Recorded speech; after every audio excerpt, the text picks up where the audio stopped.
Hi folks, welcome back to our channel and to another card comparison video. So this is a really special card comparison actually because I'm going to be doing a comparison of two decks that are also going to be an unboxing. So these two decks are both from Il Meneghello. They are a publishing house in Italy, and these are the two different versions. Well, they do have other, I think they do even have a mini one if I'm not mistaken, but these are, so this is the large, I don't know if it's called the fine edition, but it's the big fancy edition of the Visconti Sforza deck. And then this is their, I guess just regular size would be the right way to say it, of the Visconti Sforza deck. And this here is the book that you can purchase with either deck. You can buy the book separately, but it's a absolutely gorgeous, gorgeous book. So if you're not familiar with Il Meneghello, they make the most spectacular decks, in my opinion. My very first deck I got was the Soprafino Tarot, and this was an Il Meneghello deck as well. So this is my very first deck, and these two, I did place an order recently for quite a few of their decks, so I'll probably be doing more videos about them soon. But anyways, nonetheless, we're here to talk about both of these. Like I said, they're both an unboxing video as well because the plastic is still on. So let's pop these open very carefully. And I will say too that I decided to purchase both of these decks because I didn't realize how much I was going to love the Visconti Sforza system, or the artwork, I guess, for the decks. I ended up buying, I have this here because I can show this in this video quickly as well. This is the mini Visconti Tarot. I did do a deck of the week video on it recently by Lo Scarabeo. These are like really, just to show this very, very quickly, very mini cards. This deck is really affordable. It's quite inexpensive. So if you are wanting to explore the artwork without having to invest in one of these fancy pieces, it's a really good way to still be able to enjoy the art. So I am so excited. I have wanted these decks for a very, very long time. And I couldn't be more excited to be opening them today. So here we go. All right, so this is just the regular two-part, really nice, it's not wooden, but cardboard box. All right, so I have number 936 out of 1,000. So this is the edition from 2000. I think they only have one edition of this deck. I could be wrong. And then, of course, you have the lovely little insert that tells you it was created by hand. Just beautiful. Okay, so very gently unpack this.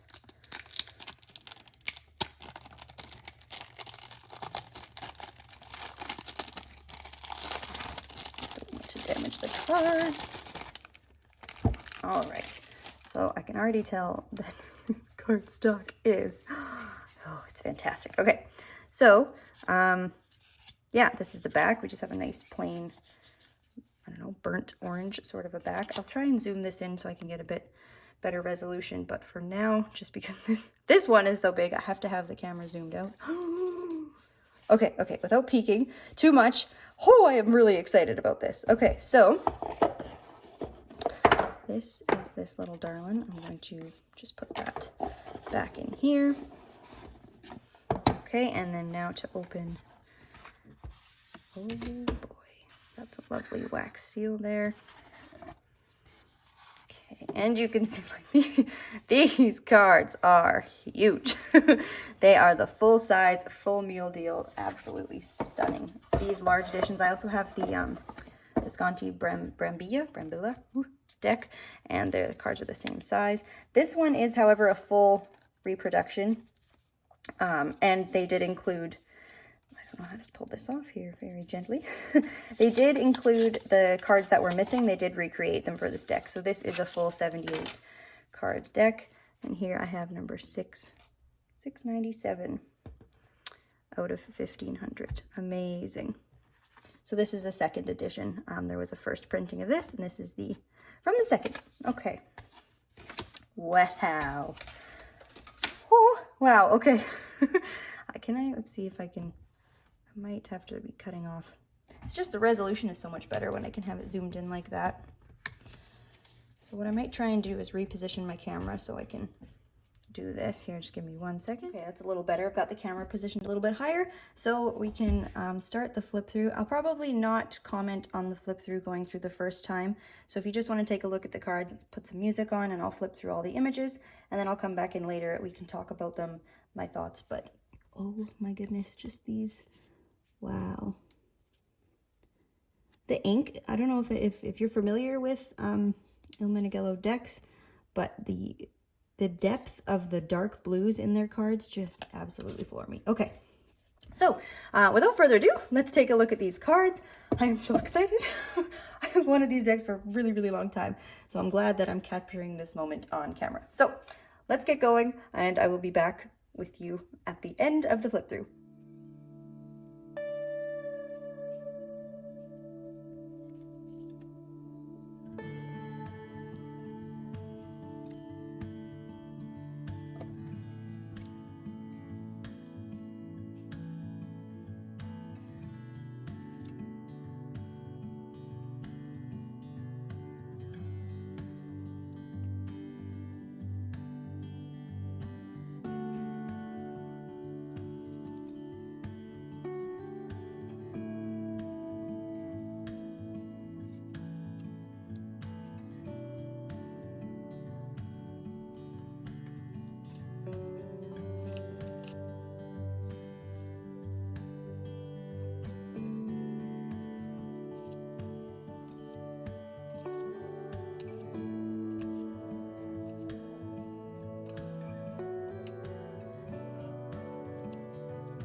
Okay, so these decks are everything I've ever wanted. Oh, wow. Okay, they are so stunning. Oh, they are so stunning. Quick comparison though, just because I mentioned it at the beginning of the video there. So here is the mini, and then here is the regular, like, you know, this regular edition. So here is this lovely little size comparison of the 3 decks. So anyways, enough about this guy. Maybe I could do another video comparing. I think I will. Anyways, so wow. I actually debated pausing this video and taking a moment to collect myself so I don't end up sounding like a blubbering fool. But I am really blown away. I mean, the quality of these decks are absolutely top notch. If you've ever had one of their decks, you'll know what I mean. And if you haven't had a chance to, you know, even handle one or have one, these decks really are a phenomenal investment in terms of the longevity of the deck. Like I said, this is my very first deck, and it's lasting really well, although I have been very gentle with it. Anyways, so cardstock is fantastic. Let me just do a side-by-side for how thick the decks are. So of course this, I guess I'll just call it the standard edition, will be a lot easier to work with for everyday readings. These cards, like, these are massive and they are spectacular.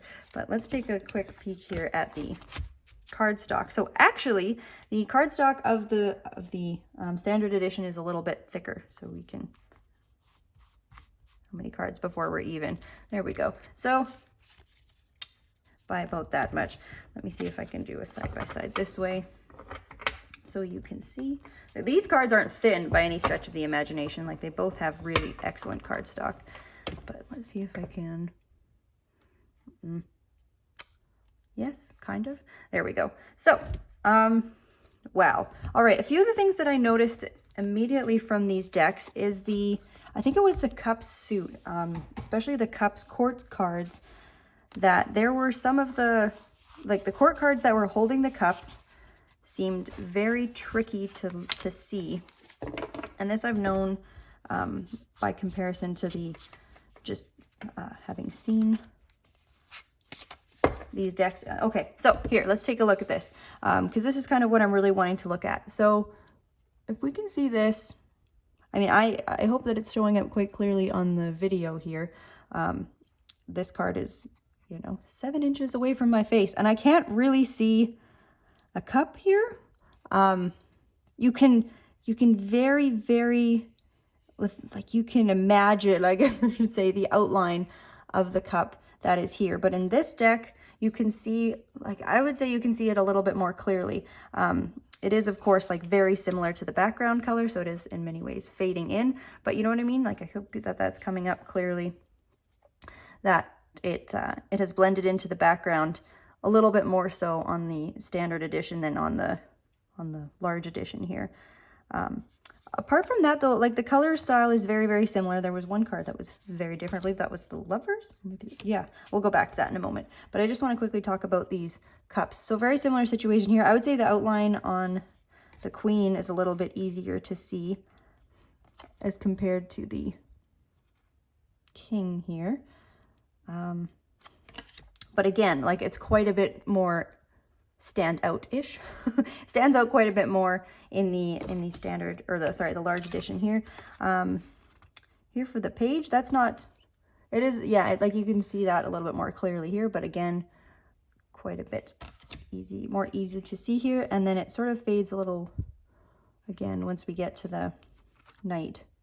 No, okay, I didn't mean to do this, but I just want to check very quickly as a little comparison with tiny deck here, because exactly. So I never had any problem.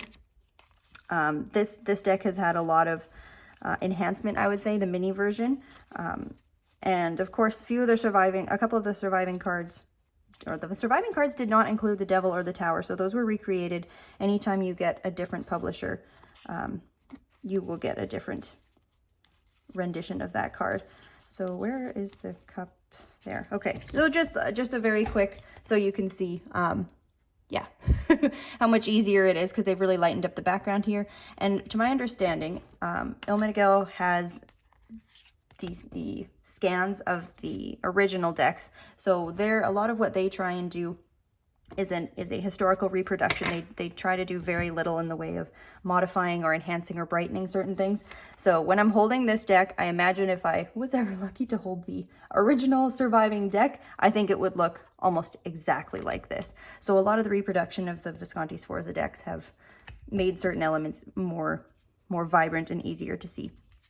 So what else do I want to say? So in terms of it being, I can't remember the publisher off the top of my head, but one of the Visconti Sforzas that you can buy, it's a mass market deck.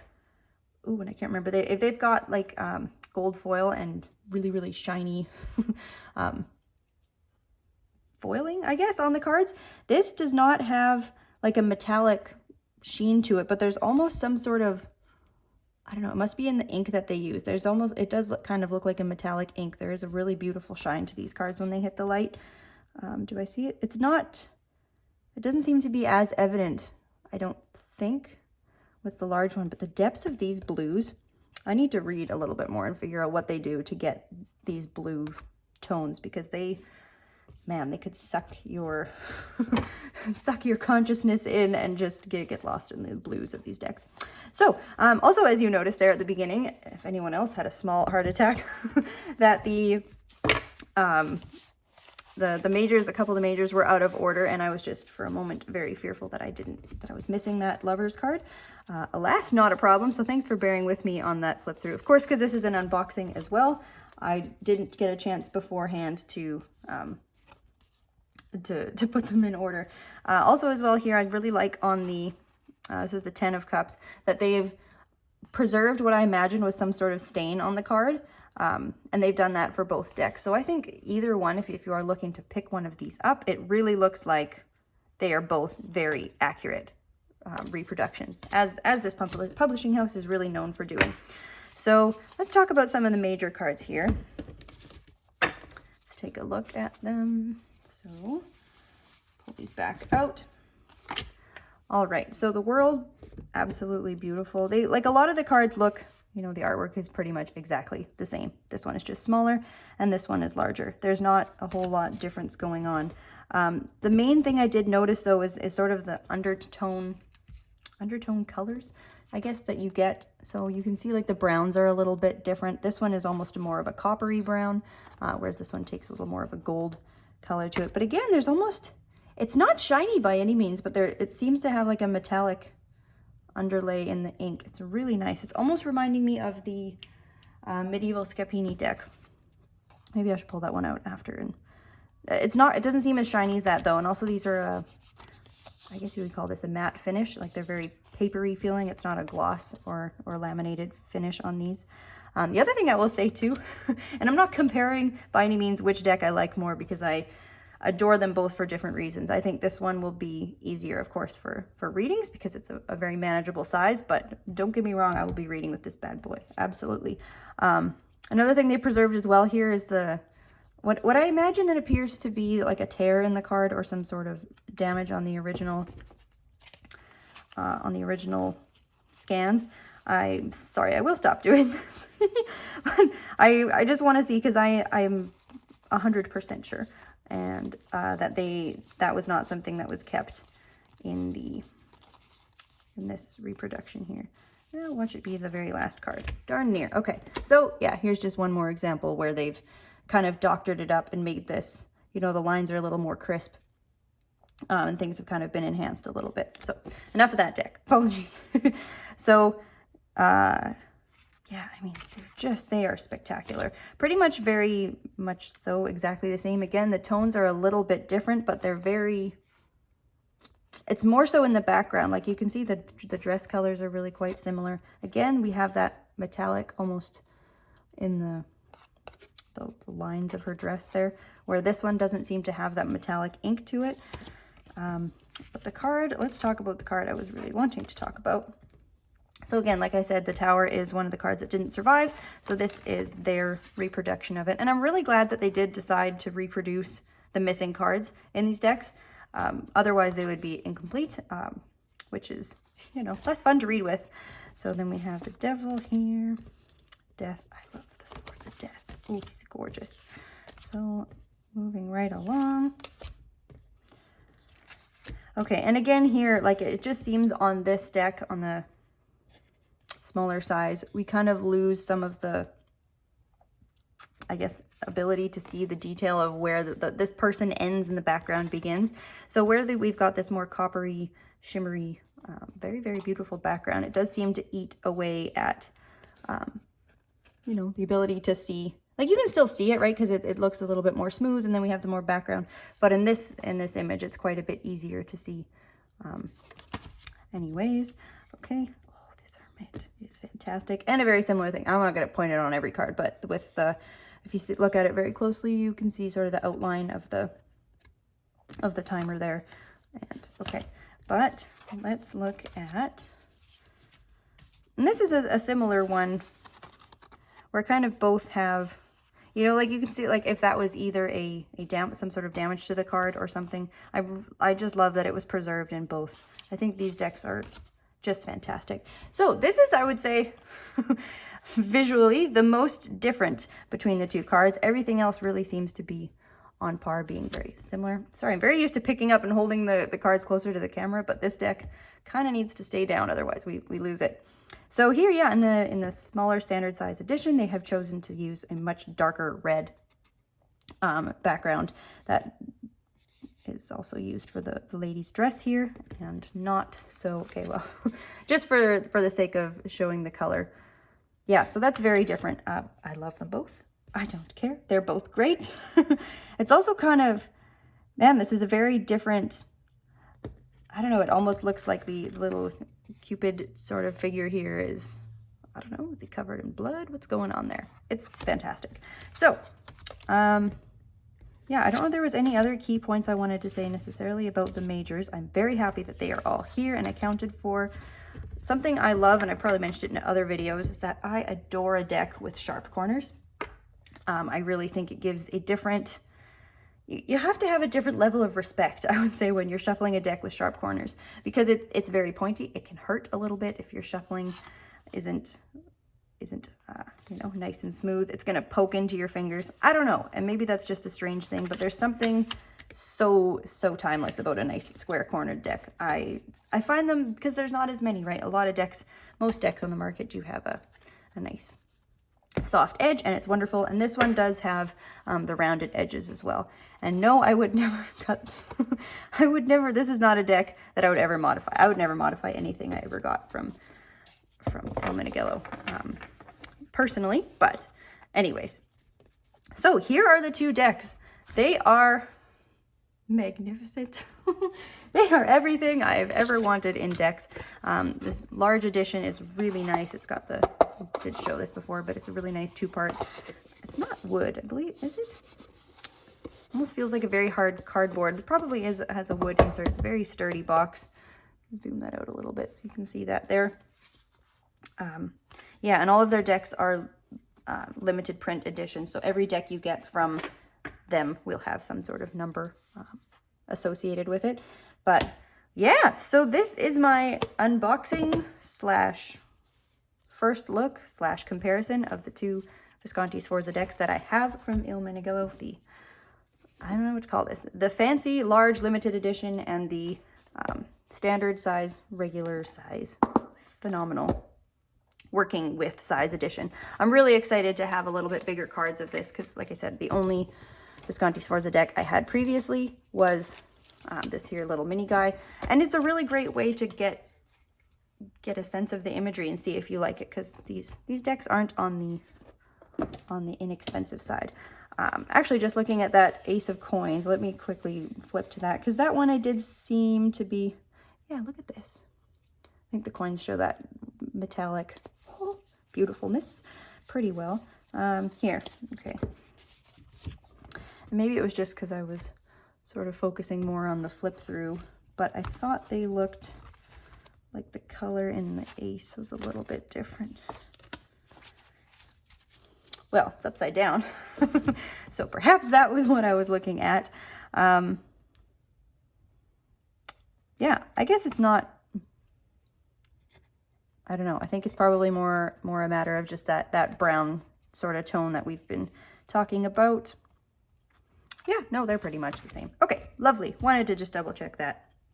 So yes, let me know your thoughts. Are you a tiny deck handle person, or a, you know, do you like this size? Do you like the large size? Love to hear your comments if you have either of them. What do you think about working with them? I can't wait to get started with these. I think this is going to be a deck that I'm going to read with a lot. I'm really excited about this. And this one will probably be used for smaller spreads and sort of a more in-depth study of each card. Otherwise, I'm going to need a very big table to work with this beautiful deck. Okay, thanks again for watching. Let me know if you have any questions or comments in the comment section below. I don't think I mentioned it. I did get these decks from Signum. Signum, yes, they do have an online store, and they are I believe they're like a stationery store, like high-end stationery. They have very beautiful things. And that's actually the store where I got my very first deck. So when I was looking to order some of the Il Meneghello decks, I couldn't find this deck. It was not available on their website anymore. So I did end up finding it through Signum, so that was how I was able to get a copy of it. So if you're looking for this one, I do believe at the moment it's out of print. I don't know that there are plans to make another edition. There might be, but you can still. So where are we? February, mid-February. I think it's the 20th of February today. At this point, this deck is still available from their website. So yes, you can check those out there. Thanks so much for watching. Hope everyone has a wonderful rest of their day, and we will catch you at the next video.